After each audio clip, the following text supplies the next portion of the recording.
So one of the coolest parts about this job is we get to interview and hang out and talk with guys that I grew up watching that are absolute legends.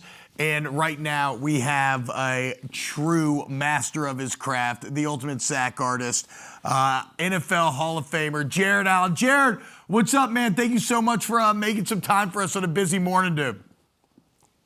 My pleasure. You have to use the words growing up watching me. That makes me sound so old. But then again, I looked at my face and I am hella old, so I get it. Well, to be fair, we're not that far off. I meant like high school. I'm 36. So we're not that far off. Oh, okay, yeah. I'm only 6 years older than you. Yeah, that's what I'm saying. But like, you know. You didn't frame it like Okay. Like you played in the early 90s. My bad. Film review, that's on me. That was, I misspoke. But I did love watching him. He got a lot of sacks. Who didn't love watching him? Hey, Jared, congrats, man, on all the Hall of Fame and everything. We'll get to that. But Vikings playing tonight, heading out to LA. How we feeling about the game? Oh man, I'll be honest. Last time they were in LA, it didn't shake out too well. I guess it was Arizona, right? They were in Arizona playing the Rams, but I don't know. We've been a little hot and cold, I think. So the Chargers, we're both kind of sitting good. Chargers showed signs of being really good at certain times, and they struggle at others. So. I'm obviously going to roll with the Vikings always. I think, we got to do a better job of not turning the ball over on offense. We're putting up a ton of yards and actually get a decent amount of points. And then defensively, we got to figure out a way to get to the quarterback better. I think we only have like 16 sacks on the season.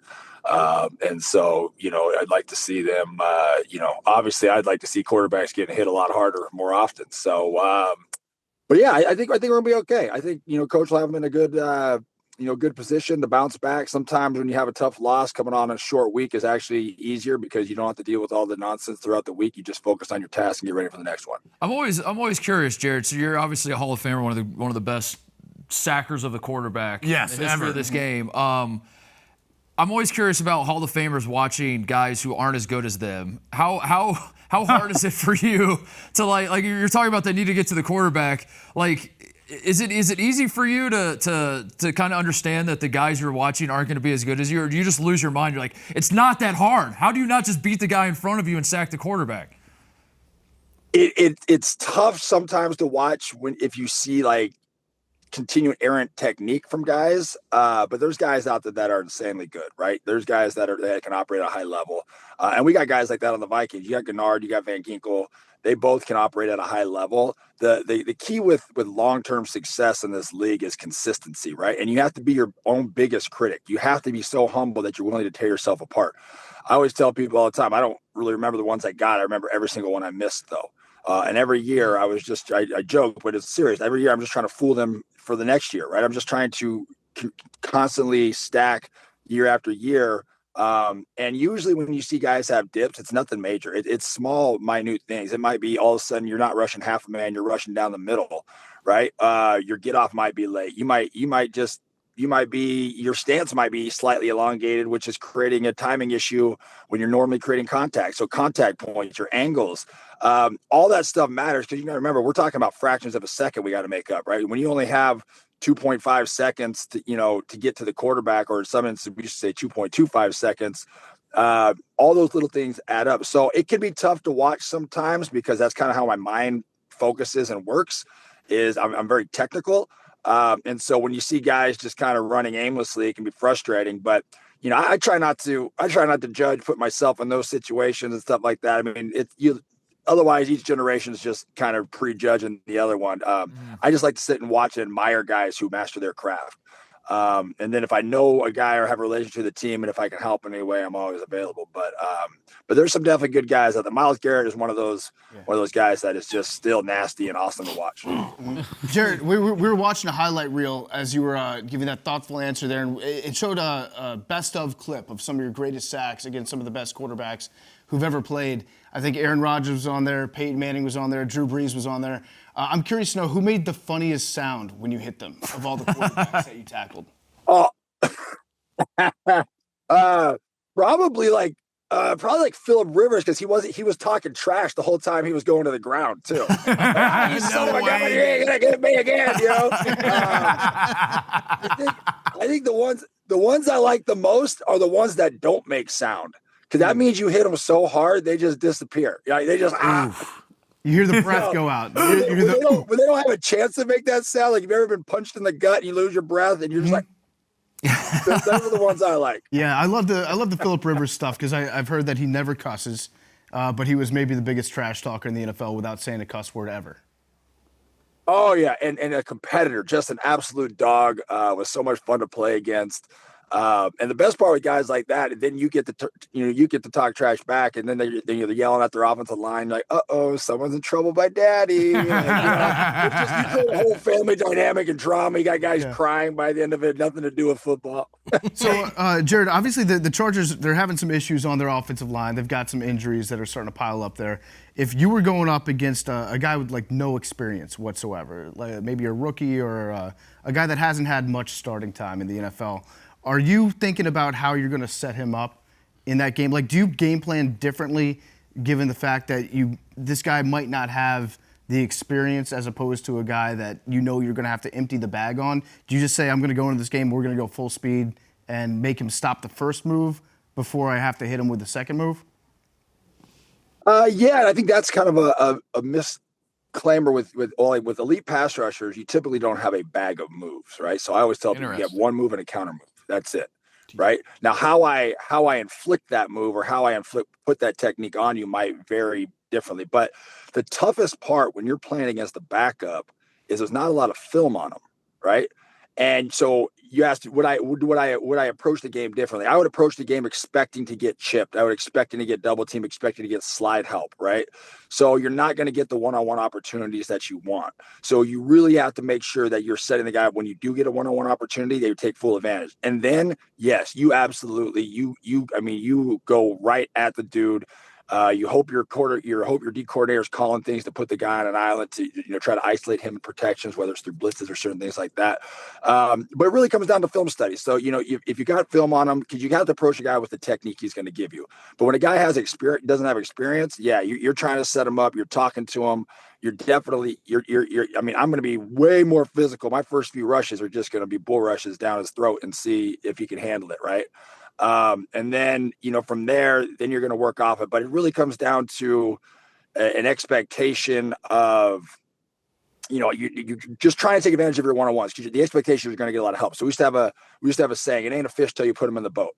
So you can go up against a backup all the time, but if you don't get sacks on him, you don't get stats on him, guess what? You're going to be on his highlight reel. So it's a mentality game for sure that you don't want to lose, and you have to just make sure you take advantage of those one-on-one opportunities. And then you don't do anything special. It's a confidence thing. It's just like, I know I'm better than you. You're not even supposed to be on the field right now. They barely sewed your name on your jersey last night. Let's just shuffle this guy out of here. Let's get a couple sacks and put him back on the bench. Mm-hmm. Hey, Jared, I've got a two-parter for you. First of all, the number, was that intentional? Was that what they had when you got there? How did that come about? And then secondly, if you were to build a pass rusher, we're going to start with your number because it's iconic, but then if you had to build body, hands, skill set, what kind of guys are you taking for that? Wow, that's a loaded question. First of all, the number thing is easy. They gave it to me, and I was so mad. I was number 41 in college. But back then when I played, because I'm old, we had certain 8 number gaps that we could only have, right? 69, just the diamonds number. This is stupid. And there was another 69 on the team who was an undrafted free agent. So I'm like, now I'm just a guy with another guy's number on the team. Like, this is stupid. And then make the team, right? And my D-line coach, Bob Carmelo, just said, hey, that's an old school number. You're an old school type player. Keep that number, because they offered me a 90s or whatever when I made the team. But no, so that the number was just by chance. And then my D-line coach was like, encouraged me to keep it, and it worked out well. And then if I'm building a pass rusher, so first of all, I'm going with height, right? Got to be 6'4" plus length. So I think, my body type, from a stature standpoint, is a very good body type. You have to be flexible. You have to be powerful. You have to be able to know how to move. And then I'm taking a guy like, like Julius Peppers. I'll take the upper body of Julius Peppers, if you will. I'll take the speed of a Derek Thomas. I mean, Lawrence Taylor, one of those guys coming off the ball. I'll take the lower body of a Reggie White. You know what I mean? Really hoping you said that. Yeah, and I mean, you could just take Reggie White. I mean, Reggie White. Yeah. So there's your answer. It's prototypical pass rusher, Reggie White, or Deacon Jones. I mean, you look at Deacon Jones, and I know he was older. I got to meet Deacon one time and stand next to him, but I was in awe of how big he was. Right, actually in stature, like he was a big man, massive hands, long arms. And the reason the length in your arms matters because we want to win first contact. So the ability for me to put my hands on offensive lineman before he can get to me allows me to set things up, allows me to stop his inner half or trap an arm or something like that. That would kind of be my deal. I was never much into spinning. I was a leverage technique guy. So the ability to pull a Dwight Freeney never fell into my repertoire. I'll leave that for him. But if I could, I mean, you give me Reggie White, Derek Thomas, Julius Peppers, all blended into one. Goodness. Yeah, that's insane. An interesting answer about the number thing. Big T, I'm glad that you asked that. That's good journalism. But did you ever run into a situation when you went to a new team and somebody else was wearing 6'9", and you had to like make a bet with them or pay him off? Like, because I feel like if you have 69, that's usually a guy that's pretty attached to that number. They might not always want to give it up for a new guy. Yeah, no, it was always available. That's the misnomer as well in the NFL. Yes, guys will pay people for their numbers, but that's only if the guy is worth anything, right? I mean, if the guy has a number that if you're just on the roster, if you're like in the lower 40s on the roster, your number's getting changed. Some guys would throw that number, like Justin Jefferson, right? If Justin Jefferson were to ever leave the Vikings, it doesn't matter who has number 18. He's getting that number, and he's not paying for it whatsoever. The team, that's your number. You keep it. The fact that like an Aaron Rodgers changed back to number 8, I think that's probably just because he wanted to. Like Aaron Rodgers would have got whatever number he wanted to. But no, I never had to pay for it. It was always available. It worked out well for me. The Jared Allen 69 jersey was a great segue for those of us that would do the suck at crotch chop in school, and we get in trouble for it. We had to figure out a way to evolve. And then Jared Allen comes along. We were like, we'll just buy his jersey. Yeah, I think the greatest 69 jersey was Jordan Gross on the Panthers because it just said Gross. So funny to mention, that was my last team, right? And Jordan had just retired, so 69 came available. And Jordan and I, we still talk today, and we had some great battles against each other. But the Gross 69, freaking fantastic. Jared, man, I still have like a million questions I want to ask you, but we got to go. Cannot thank you enough, man, for taking the time to join us this morning, giving us that incredible insight. Have a great day, brother. Congratulations on the Hall of Fame. I appreciate you. Thank you, sir. Thanks, Jared. Thank you so much. Appreciate you. There he is, 2025 Hall of Fame inductee, Jared Allen. Man, I had like 18 more. It's not a fish till it's in the boat. He's one of my favorite football players of all time. Yeah.